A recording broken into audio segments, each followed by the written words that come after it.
6 p.m. Assalamu alaikum. This is Radio Pakistan. The news read by Daman Zaman. The headlines: 32 people were martyred and 147 injured in a suicide blast in Peshawar today. The Prime Minister says the centre will cooperate in increasing anti-terrorism capacity of the provinces. The President has called for investing in human resource for development of Gilgit-Baltistan. Pakistan and Russia have agreed to enhance bilateral cooperation in diverse sectors. A 2-week-long Pakistan-Turkey joint exercise Ataturk 12 2023 began at Terbela today.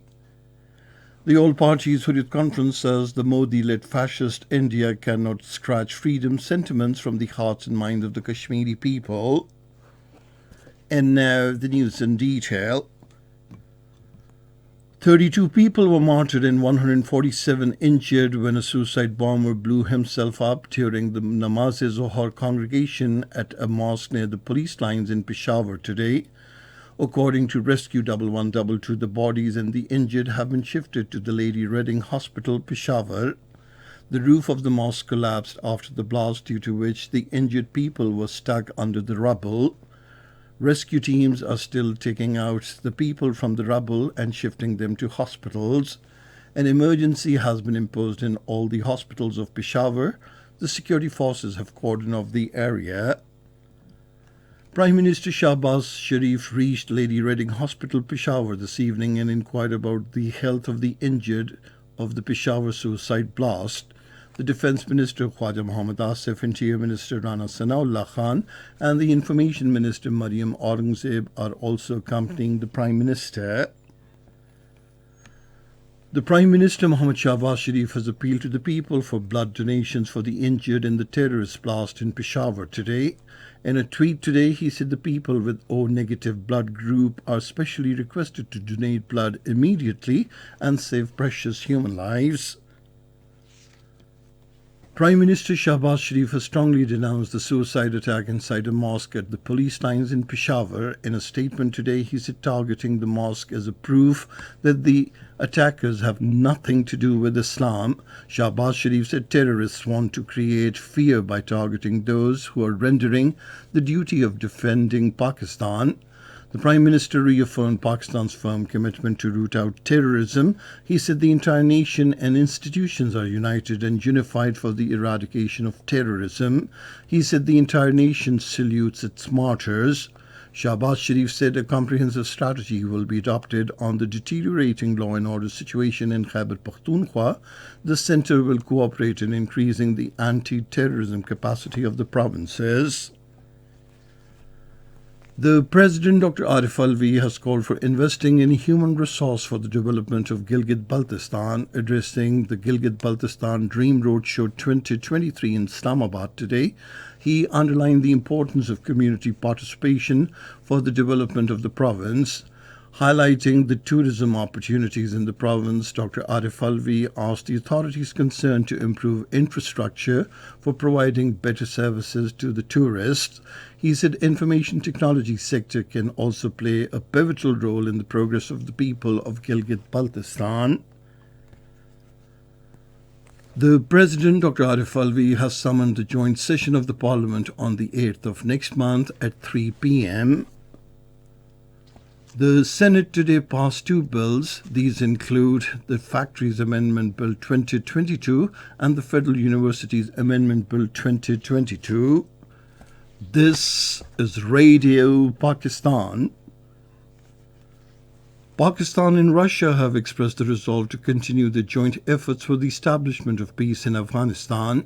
The resolve was expressed at a joint news conference of the Foreign Minister Bilawal Bhutto Zardari and his Russian counterpart Sergei Lavrov in Moscow today. The Foreign Minister Bilawal Bhutto Zardari said Pakistan views Russia as an important player in the West, South and Central Asia. He said Pakistan and Russia have good cooperation on Afghanistan and we aim to continue cooperating with Russia in realizing the common goals of peace and stability in Afghanistan. Addressing the joint news conference, the Russian Foreign Minister Sergei Lavrov said Pakistan and Russia will continue their efforts for peace in the region, condemning the terrorist attack in Peshawar Mosque today. Sergei Lavrov stressed that fight against terrorism should be more active all over the world without any double standards. Expressing satisfaction over the current status of military cooperation between the two countries, the Russian foreign minister said we will continue to support regular military contacts, including joint exercises, military training, and anti-terrorism capacities. He said we have also planned to build humanitarian, cultural, and educational links. The Minister of State for Foreign Affairs, Hina Rabbani Kar, presented a report on Pakistan's human rights progress at the Universal Periodic Review of Human Rights Council in Geneva today. She outlined the legislative, policy and institutional measures taken by Pakistan to safeguard and advance basic rights. Welcoming constructive feedback from states, she expressed the resolve to build on the progress made so far. The President of the United Arab Emirates, Sheikh Mohammed bin Zayed Al Nahyan, postponed his one-day visit to Islamabad today due to weather conditions. This was confirmed by the Minister for Information and Broadcasting, Mariam Aurangzeb, in a statement today. The Pakistan-China border crossing at Khunjra Pass, Hunza, was reopened this morning for transportation of machinery and goods from China to Pakistan. The border will remain open till the 10th of next month. The Railways Minister, Khwaja Saad Rafiq, has said the present government is striving hard to improve the condition of the Pakistan Railways. He stated this while addressing Pakistan Railways' first ever branding conference under the aegis of RailCorp in Lahore today. He said branding of specific railway stations in different parts of the country will be done within the next 60 days to increase revenue. He said Pakistan will manufacture 184 coaches itself, as we have qualified personnel for this task.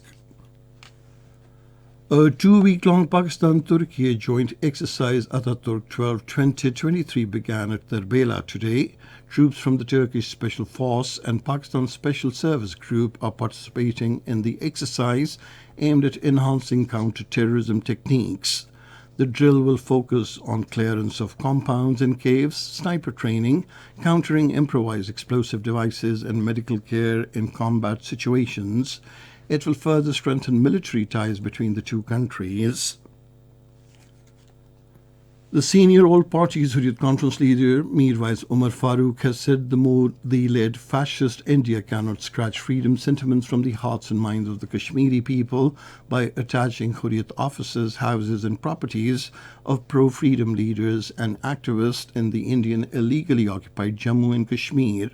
According to the Kashmir Media Service, the Mirwais Umar Farooq, in response to the attaching of APHC office by the Indian occupation regime in Srinagar, said the Hurriyat is the manifestation of political, social and cultural will of the people of Jammu and Kashmir, acknowledged as right to self-determination by the United Nations. Meanwhile, shutdown was observed in many parts of Jammu today in protest against the eviction of Muslims from their lands by the Rashtriya Swayam Sevak Sangh-backed Bharatiya Janata Party government.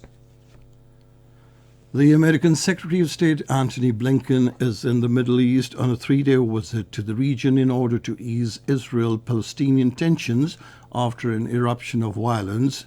He will meet the Israeli Prime Minister Benjamin Netanyahu in Jerusalem and the Palestinian leader Mahmoud Abbas in Ramallah during the visit. A statement issued by the American State Department says Antony Blinken's visit will contribute to the resumption of dialogue between Palestinians and the Israelis. Meanwhile, Israeli troops martyred a Palestinian in occupied West Bank. And finally, the weather report. Rain thunderstorm is expected in Islamabad, Potohar region, Upper Punjab, Upper Khyber Pakhtunkhwa, Kashmir and Gilgit-Baltistan during the next 12 hours. Moderate to isolated heavy snowfall may occur in the hilly areas. Isolated heavy falls are also expected in upper parts during the period. And that is the end of this news bulletin. For more news and analyses, log on to our website, radio.gov.pk, and you can also watch the live video streaming of our bulletins on the link facebook.com/Radio Pakistan News Official.